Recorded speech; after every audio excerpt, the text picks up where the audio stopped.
അടുത്ത ദിവസങ്ങളിൽ കേരളത്തിൽ കനത്ത മഴയ്ക്ക് സാധ്യത. ഇടുക്കിയിൽ അലർട്ട്. കാലാവസ്ഥ പ്രവചനം കേൾക്കുമ്പോഴേ പെരിയാർ നദീതീര നിവാസികളുടെ ചങ്കിടിപ്പ് വർദ്ധിക്കുകയും കൈകാലുകൾ തളരുകയും ചെയ്യും. അതിന്റെ പ്രധാന കാരണം മുല്ലപ്പെരിയാർ എന്ന ജലഭൂതമാണ്. അതിശക്തമായ ഒരു പ്രളയമുണ്ടായാലോ അതിനൊപ്പം വനമേഖലയിൽ മണ്ണിടിച്ചിലുകളോ ഭൂചലനമോ ഉണ്ടായാൽ കുത്തിയൊലിച്ചെത്തുന്ന ജലപ്രവാഹം എന്തൊക്കെ നാശനഷ്ടം ഉണ്ടാക്കുമെന്ന കാര്യത്തിൽ ഒന്നും പറയാനാവില്ല.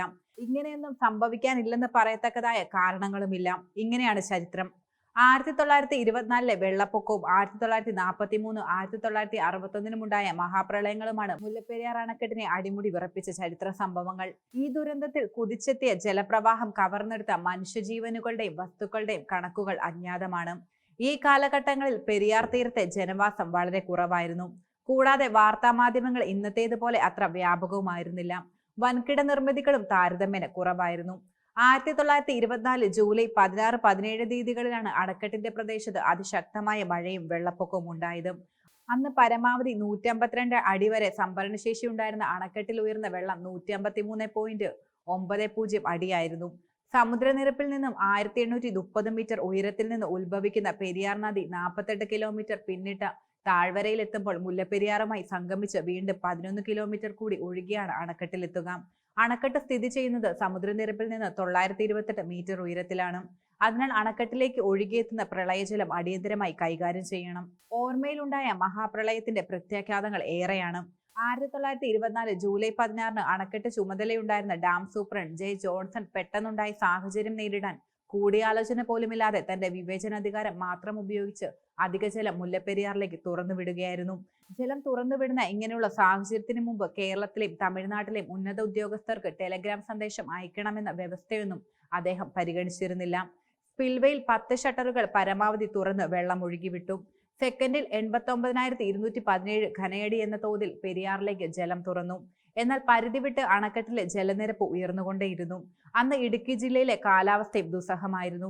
അവിടുത്തെ കാലാവസ്ഥ കനത്ത മഴയായിരുന്നു.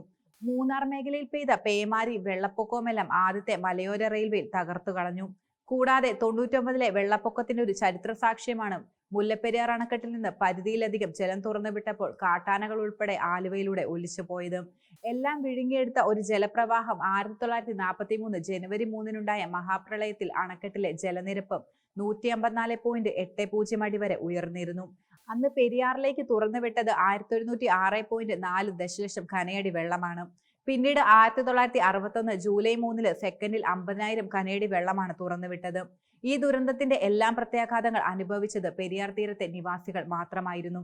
1907 ഒക്ടോബറിൽ അണക്കെട്ടിൽ നിന്ന് മുന്നറിയിപ്പില്ലാതെ വെള്ളം തുറന്നുവിട്ടതിനാൽ വണ്ടിപ്പെരിയാറിലുണ്ടായിരുന്ന നിരവധി കാളവണ്ടികളും ടൺ കണക്കിന് തേയിലയും നെല്ലും ഒലിച്ചുപോയതായും ഒരാൾ മരണപ്പെട്ടതായും തിരുവിതാംകൂർ ഭരണകൂടം മദ്രാസ് ചീഫ് സെക്രട്ടറിക്ക് പരാതി നൽകിയ പഴയൊരു ചരിത്രവും നിലനിൽക്കുന്നുണ്ട്.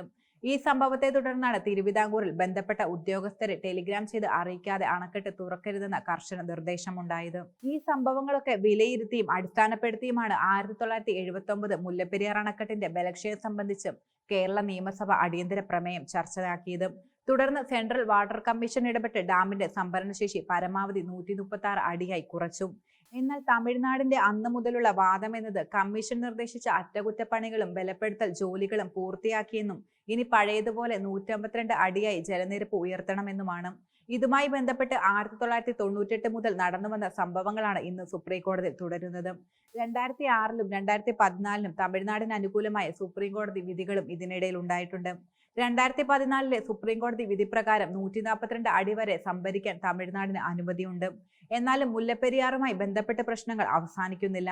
കേരളത്തിന്റെ ആവശ്യമെന്നത് കാലാകാലങ്ങളായി ദുർബലമായ അണക്കെട്ടിലെ ജലനിരപ്പ് താൽക്കാലികമായി 120 അടിയിലേക്ക് താഴ്ത്തി നിലനിർത്തുകയും നിലവിലുള്ള അണക്കെട്ടിന്റെ 1300 അടി താഴെ നേരത്തെ തീരുമാനിക്കപ്പെട്ട സ്ഥലത്ത് പുതിയ അണക്കെട്ട് നിർമ്മിക്കുകയും വേണമെന്നതാണ്.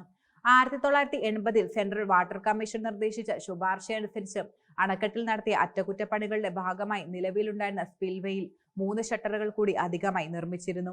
ഇതോടെ ഏത് അടിയന്തര സാഹചര്യത്തിലും സെക്കൻഡിൽ 1,20,000 ഘനയടി വീതം വെള്ളം തുറന്നുവിടാൻ കഴിയും. 1924 1943 വർഷങ്ങളിൽ ഉണ്ടായതുപോലൊരു പ്രളയം ഇനിയും ഉണ്ടായാൽ ഷട്ടർ തുറന്ന് വലിയ അളവിൽ വെള്ളം പുറത്തുവിടേണ്ടി വരും.